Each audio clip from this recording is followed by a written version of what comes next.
현직 과학교사가 알려주는 중학교 3학년 여름방학 과학학습법. 안녕하세요. 군단 MC 이경화입니다. 네, 김재현입니다. 네, 황지혜입니다. 이번에는 우리 황지혜 선생님을 모신 이유기도 합니다. 중학교 3학년 이때부터 이제 고등학교에 대한 현실적인 고민들이 시작이 돼요. 어느 학교를 가야 될까에 대한 고민도 있지만 국영수에서 어느 정도 내가 실력을 갖추고 가야 되지? 그러면서 이제 떠오르는 게 이전까지는 별로 신경을 안 써도 됐지만 과학이라는 걸 이제 신경을 써야 될 것 같거든요. 고등학교 1학년에서 통합과학을 배운다는데 통합과학을 그러면은 공부를 해야 되는 거야? 아니면은 통합과학은 나중에 학교 가서 해도 된다고 하는데 물리하고 화학을 좀 공부를 해둘까? 뭐 이런 고민들을 하거든요. 통합과학을 배운 애도 있을 거고 안 배운 애도 있을 거고 뭐 나 물리화학 좀 했어 이런 애도 있을 거고 다양한 학생들을 보셨을 거잖아요. 그래서 선생님 보실 때 중학교 3학년 요때쯤이면 이걸 좀 공부하면 좋겠다 라는 얘기를 해주시면 좋을 것 같아요.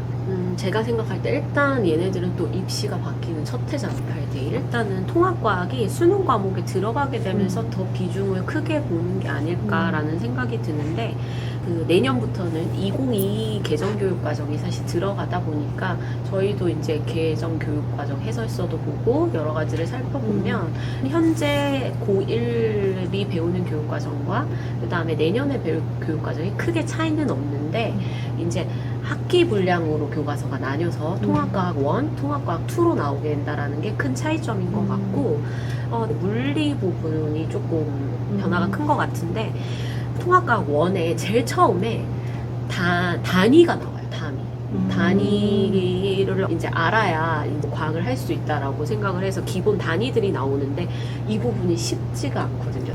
그래서 제가 생각할 때는 큰 변수가 될 수 있을 것 같고 그 다음에 생명체 구성 물질에서 나왔던 것 중에서 그거를 확장해가지고 요즘에 바이오 센서라든지 이런 것들이 나오잖아요. 그래서 그런 부분들이랑 연계시키는 거 통합과학 2 단원에서 새로 추가된 단원이 과학기술과 미래사회 결국에는 이제 새로운 기술들에 대해서 소개하는 단원이라고 보여지거든요.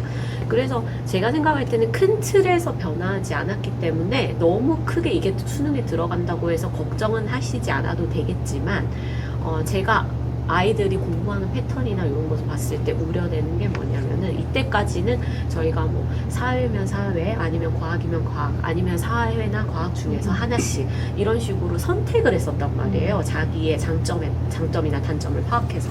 그런데 이제는 그럴 수가 없어요. 그럴 수가 없이 물화생지를 다 해야 되고 마찬가지로 사탐에서도 드랍을 할 수 없고 모든 걸 다 해야 되는 상황이라는 거죠. 그럼 통합과학 해야 되겠네 라는 결론으로 가면 안 되고 결국에 중학교 단원이랑 되게 연계율이 높거든요. 그러니까 중학교 교육과정도 지금 한번 비교를 해봤는데 왜냐면 저랑 다르죠? 굉장히 연계율이 높아요. 중등 과정에 심화란 얘기를 되게 많이 들어보셨잖아요. 네. 그러니까 심할 정도로 연계율이 높고 제가 야탁고에서 통합과학을 한 3년을 수업을 했거든요. 그런데 제가 통합과학 할 때 되게 수업을 꽉꽉 채워서 한 이유가 여기에 있는데 중학교 때 개념을 몰라요. 아니 위계가 있는 과목이다 보니까 그 부분이 모르면 후속의 개념으로 연결을 갈 수가 없는데 그 개념이 이해가 안 되고 통합과학을 한다 그리고 물리나 화학을 한다 저는 이게 조금 오판이라고 보거든요. 그래서 제가 지금 이 시기에 아이들이 공부를 해야 되는 걸 제시를 해준다면 중등 과정에 심화를 해라. 내신 심화를 해라 라고 이야기를 해주고 싶은 거예요. 그러면 어떤 걸 위주로 공부를 하라고 이야기를 해야 될까? 좀 개념, 용어, 단어들을 먼저 좀 정리해 보는 게 좋지 않을까? 왜냐면 제가 수업 시간에도 많은 부분을 할애하는 게 과학 용어들이 한자어로 돼 있잖아요. 네. 그러니까 애들이 되게 어려워해요.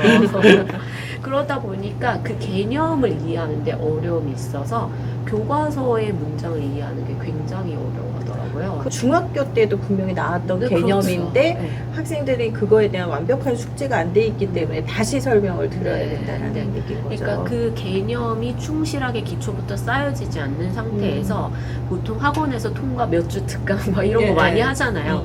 그거를 들었을 때는 저는 이런 표현을 쓰고 싶은데 학원에서 그냥 정리된 개념을 보는 건 분절된 개념이다. 있다고 말씀드리고 싶거든요. 그러니까 개념이 분절돼 있다 보니까 머릿속에서 그게 하나의 스토리로 연결이 안 되는 거예요. 그러니까 개념을 조금 디테일하게 물어보면 선지가 나온다든지 이렇게 되면은 흔들려 버리는 거예요. 대부분의 아이들이 통과 특강을 안 하고 오는 애들 거의 없잖아요. 하고 들어오면 정말 평균이 80점, 90점대 돼야 되는데 현실로는 그렇지 않거든요. 나 통과 수업 들었는데 왜 우리의 성적은 이렇지? 이렇게 생각하시는 학부모님들 되게 많으실 거잖아요. 밑에서 차근차근 개념이 정립이 안 돼. 그냥 나는 하면 되겠지. 이것도 있고. 또 학원에서 이미 다 들었던 거야. 라고 생각하면서 소홀히 하는 부분도 있다라는 거예요. 그래서 1차적으로는 개념을 확실하게 준비하는 게 더 중요할 거라는 생각이 일단 들어요.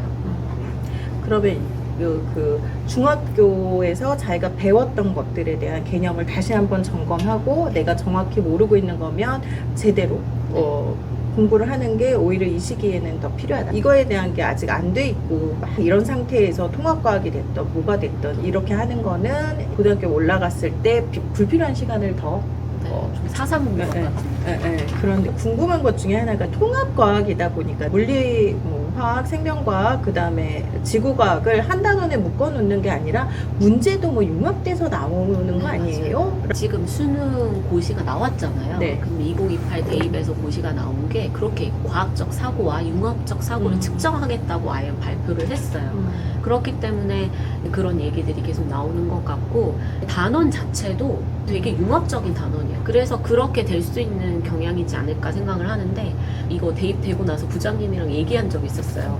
그래서 융합형 정말 문제 잘 낼 수 있다라고 말씀하신 이유가 뭐 나이가 밝혀질 수는 있는데 부장님이 수능 첫 세대시거든요. 그때 이미 여러 번 얘기하셨어요. 그래요? 네. 저 열혈 구독자인데 자, 그래서 그때 이제 나왔던 게 그때도 통사랑 통과를 다 봤던 세대고 그때도 융합형으로 나왔던 시기라고 해서 제가 궁금해한 걸 못 참거든요. 네. 그래서 찾아봤었는데 진짜로 문제 형태들이 좀 그런 수준으로 나왔는데 근데 여기서 간과할 건 아닌 건 그러면 이제 과학 말고 국영수 해야지 사회 말고 라고 네. 생각하시는데 어려워요.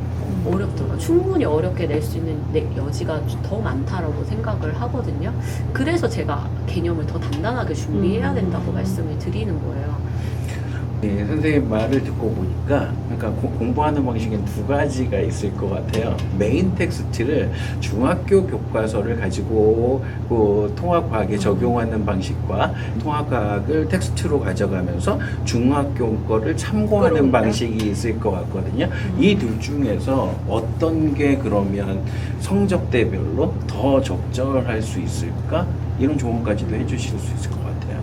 근데 정말 애매한 게 제가 그러니까 뭐 지금 고등학교 내신에서 1, 2등급, 3, 4등급 이렇게 구분하라면 제가 잘하겠는데 지금 중학교는 40%가 A니까 약간 섞여 있을 것 같긴 한데 최상위권이라고 한다면 통합과학을 보면서도 충분히 중학교 개념을 덧붙여서 중학교 때 배웠던 개념이 이렇게 적용됐구나 라고 생각할 수 있을 것 같거든요. 그러면 심화서라고 하는 게 하이탑이잖아요. 네. 과학에서는 그러면 하이탑의 내용들을 심화라든 차이나는 심화라든 더 알아보기 이런 챕터들이 많아요. 거기에서도 통합과학과 연결되는 이야기들이 많이 나오거든요. 그래서 그런 교재랑 같이 조금 하고 그 다음에 플러스로 조금 수능 형태로 된 문제들을 조금 풀어봤으면 좋겠다라는 생각이 있어요. 물리나 화학 이런 걸 말고 중등 과정에 대해서요. 왜냐면 애들이 처음에 들어왔을 때 중학교랑 내신이랑 다른 패턴의 과학 시험에 굉장히 좀 많이 흔들리거든요. 그래서 그런 식의 보기, 문제 형태가 어떻게 나오는지는 볼 필요가 있겠다고 생각이 드는데 EBS의 고등 예비 과정이라는 책들이 과목별로 국영수사과가 나와요. 거기에 보면 중학교 내신 과정을 바탕으로 고등학교 과정을 대비하는 내용인데 단계별로 문제 형식이 뭐 내신 OX 문제부터 해가지고 고난이도 문제까지 조금 잘 대비가 돼 있거든요.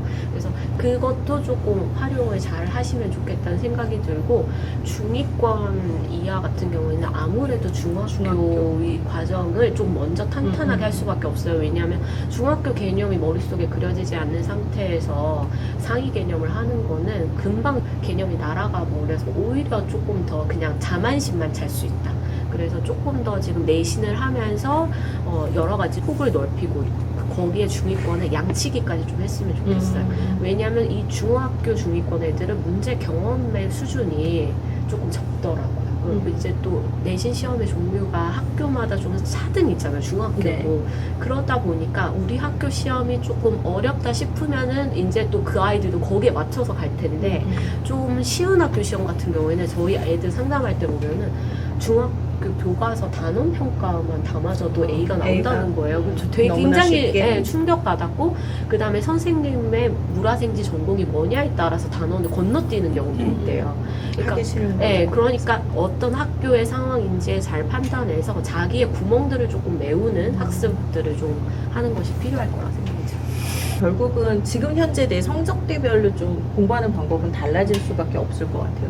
중학교의 과학에 대한 개념이 어느 정도 잡힌 상위권 학생이라면 뭐 통합과학을 갖고 공부를 하던 EBS 고등 예비과정 이걸 활용을 하던 얘네들은 문제가 없을 것 같은데 막 마음만 급해서 나 고등학교 거 해야 돼라는 생각으로 아직 중학교에 대한 개념도 제대로 갖춰지지 않았는데 그거에 덤비기면 오히려 계속 수렁으로 빠지는 느낌일 것 같거든요. 그러니까 고등학교 걸 미리 본다고 고등학교에서 좋은 성적이 나오지는 않죠. 이과 관련돼서 좀 네. GSM이 네. 이과 관련된 일 하나만 네, 네. 얘기하려면 저희가 이번에 중학생이 됐거든요. 근데 초등학교 6학년 때쯤 과학학원을 꾸준히 다녔거든요. 그래서 애한테 너 과학 요즘 뭘 배우니? 라고 했더니 고등학교 과정 배우는데 막 이러는 거예요. 그렇게 해서 그렇죠? 이 얘기를 GSM한테 그래도 나름 어깨 뽕을 가지고 네. 우리 애가 고등학교 걸 한대요 라고 얘기를 했더니 GSM이 단칼에 저한테 뭐라고 했거든요. 아무 쓰잘데가 없어 라고 하면서 뭘 보라고 했냐면요, 저희 학교에 과학고 영재고 준비하는 애들 중학교 때 물화생지 다 뗐다고 하는 애들이 수두룩하다고.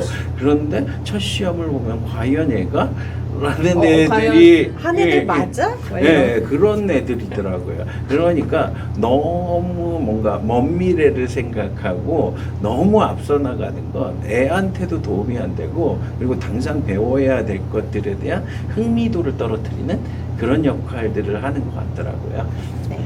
그래서 통합과학이냐 물리냐 화학이냐라는 거를 고민하시기 전에 일단 내 중학교 과학에 대한 공부가 어느 정도 돼 있는지부터 점검하시면 좋을 것 같습니다.